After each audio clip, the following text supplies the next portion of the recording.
In the early 1980s, Chuck Hull pioneered stereolithography, marking the birth of 3D printing and giving shape to ideas that existed only on paper.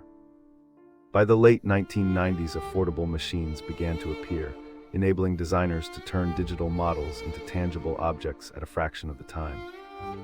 As desktop printers grew more capable in the 2000s, a new generation of hobbyists and engineers started prototyping, repairing and customizing parts for everyday life.